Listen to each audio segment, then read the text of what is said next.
अस्सलाम वालेकुम नाज़रीन, मेरा नाम अली हैदर है और आपका शुक्रगुजार हूं कि आपने मेरी वीडियो देखने के लिए वक्त निकाला। आज की वीडियो बड़ी क्रिस्प, बड़ी मुख्तसर होगी, लेकिन इसमें दो बड़ी अहम खबरें हैं। मैं मुसलसल आपको अपडेट कर रहा हूं डोनाल्ड ट्रंप के हवाले से। डोनाल्ड ट्रंप पे 27 लड़कियों का, वो भी कम उम्र लड़कियों के रेप का, जिनसी ज्यादती का इल्ज़ाम है। वो तो उसके हवाले से तो एक बहुत बड़ा बॉम्बशेल गिरा है अभी मेरे पास। इसके अलावा एक और मुल्क है जिसने एक और ऐसे मुल्क पे हमला कर दिया है कि आप लोगों ने उसका नाम बहुत कम सुना होगा। अब आप कहेंगे देखें, दुनिया में जंगें होती रहती हैं, अली हैदर स्पेशली ये खबर क्यों निकाल के लेके आया है, हमें क्यों सुना रहा है? और आप जान के हैरान होंगे कि असल में वो जंग अमेरिका और चाइना की हो रही है। अमेरिका और चाइना एक दफा, बल्कि यूं कहूंगा पहली बार, एक तरह से जंग में कूद पड़े हैं और ये जंग बहुत लीथल होने जा रही है नाज़रीन। अब एक ऐसा मुल्क है कि जिसका नाम आपने अक्सर सुना होगा, वो है थाईलैंड। थाईलैंड का नाम जब हम लेते हैं तो जहन में क्या आता है? टूरिज्म, वहां पे फुकेट है, बैंकॉक है, टूरिज्म वहां पर बहुत है, रेस्टोरेंट्स बहुत है, क्लब्स बहुत है, अय्याशियों के लिए बहुत जाना जाता है। नहीं, थाईलैंड का जो नाम है वो टूरिज्म के हवाले से, फैमिलीज भी जाती हैं और वहां पे सिंगल्स भी जाते हैं। फिर एक और मुल्क है कंबोडिया।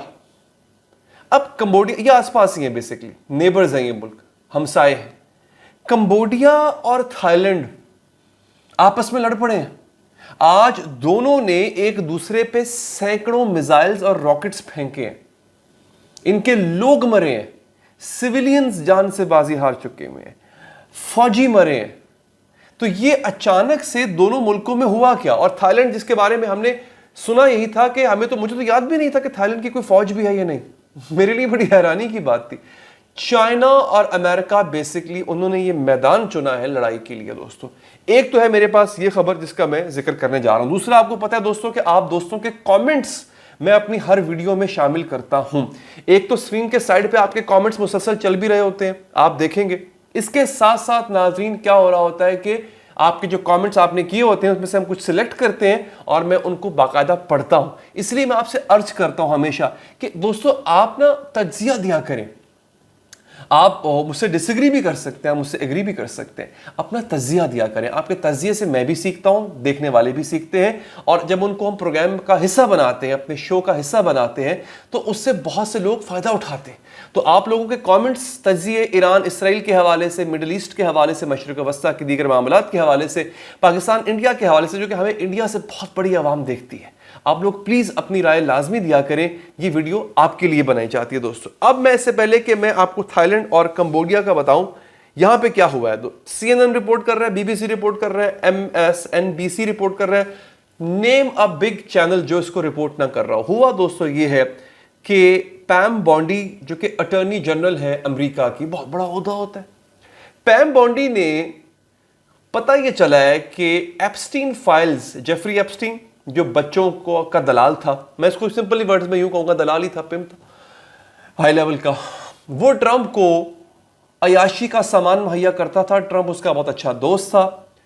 ट्रंप इससे डिनाई कर रहा है। ट्रंप कह रहा है कि मैं उस लो लाइफ को जानता ही नहीं हूं, मेरा वास्ता ही नहीं है उससे। उसके बाद वीडियोस निकलना शुरू हो गई।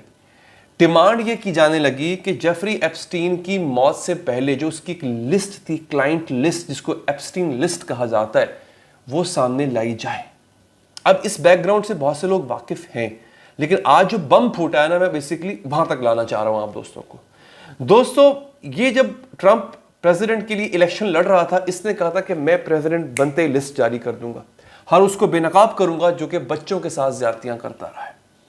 बाद में लोगों ने कहा कि आप इसको पब्लिश करें। ट्रंप मुकर गया, कहता वो लिस्ट इतनी इंपॉर्टेंट ही नहीं है, उसकी जरूरत ही नहीं है, तो ये है तो वो है। ट्रंप मुकर गया। अब ट्रंप कह रहा है जनाब के लिस्ट में कुछ भी नहीं है, ये एक बकवास है, ये एक होक्स है। हुआ ये दोस्तों कि पैम बॉन्डी के क्लोज जरिए ने CNN को बताया, CNN से फिर पूरी दुनिया को पता चला कि मई 2025 में attorney general of America Pam Bondi खातून है, उन्होंने ट्रंप को यह बताया था कि हुजूरे वाला, ये मई 2025 की बात कर रहा हूं, हुजूरे वाला आपका नाम भी है, और मल्टीपल टाइम्स है। इनको किसने बताया? इनको बताया FBI ने। ये अब एक और मजे की चीज है आपको बताने जा रहा हूं। इनको FBI ने बताया। मेरे सामने इस वक्त वो FBI का, भाई ये वॉल स्ट्रीट जर्नल भी ये रिपोर्ट कर रहा है कि मल्टीपल टाइम्स जो है इनका नाम रिपीट हुआ है। ये अब ऑफिशियल एफबीआई की स्टेटमेंट भी आप जरा मुलाजा कीजिए। Documents related to Jeffrey Epstein. The Wall Street Journal citing senior administration officials in its reporting that when Justice Department officials reviewed what Attorney General Pam Bondi called a, quote, truckload of documents related to Epstein earlier this year, they discovered Donald Trump's name appeared multiple times. From that report, quote, in May, Bondi and her deputy informed the president. In May, यहां तक। तो दोस्तों ये आपने सुन लिया, बहुत लंबी video है ये। जस्टिस डिपार्टमेंट, पैम बॉन्डी, अटॉर्नी जनरल बता रही है कि इस आदमी का नाम उस लिस्ट के अंदर एक दो दफा नहीं, मल्टीपल टाइम्स है। ये बहुत बड़ा कस्टमर था जेफरी एप्स्टीन का। जेफरी एप्स्टीन में मुझे इंटरेस्ट क्यों है? ये बेसिकली मुसाद का बंदा था। और यहां पे मैं एक इंटरेस्टिंग वाकया बताता हूं आपको दोस्तों। हुआ ये, मोनिका लेविंस्की जो कि एक व्हाइट हाउस इंटर्नी थी और सेक्रेटरी थी एक तरह से कह लें कि बिल क्लिंटन की। बिल क्लिंटन का इसके साथ एक सेक्स अफेयर पकड़ा गया था 90s में, तब इसका मवाख्जा होने लगा था। सबको ये हिस्ट्री पता होगी। President bill Clinton of America को असल में ब्लैकमेल किया किसने था?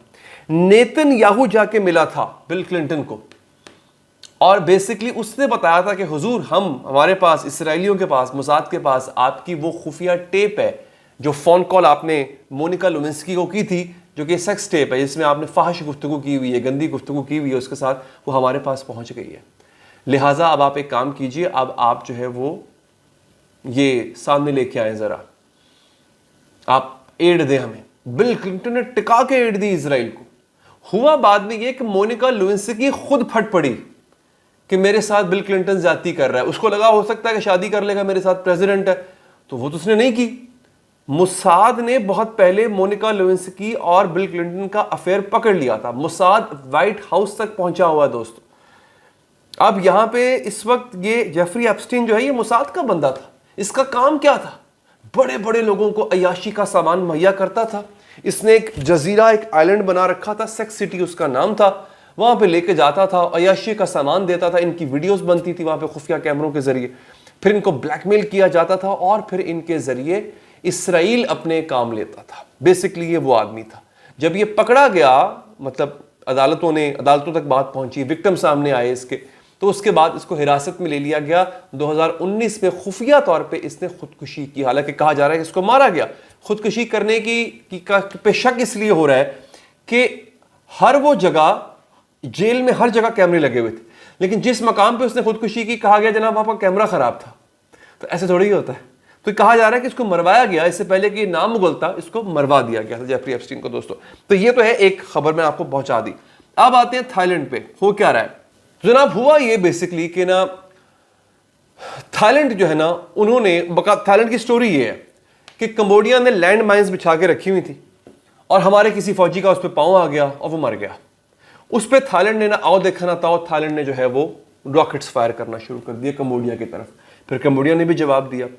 अब यहां पे जो बड़ी कॉन्स्पिरेसी थ्योरी है, जो कि बड़ी करीबुल कयास लगती है मुझे दोस्तों, वो ये है कि बेसिकली अमेरिका ने आज ही थाईलैंड को F-16 भिजवाने का वादा कर दिया।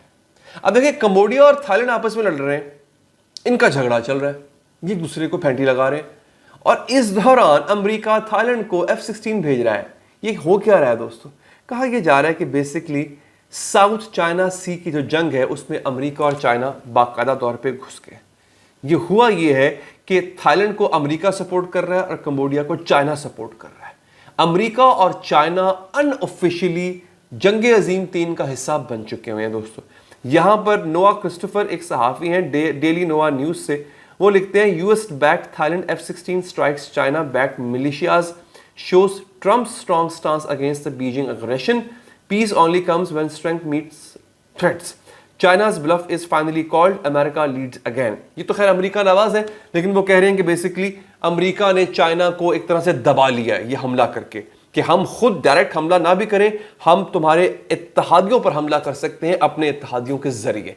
ये अमेरिका नवाज सहाफ़ियों की राय है, इस पर आप लोग मुख्तलिफ भी राय दे सकते हैं। तो दोस्तों, इस वक्त खित्ता कोई भी ऐसा नहीं है जो जंग से पाक ना हो।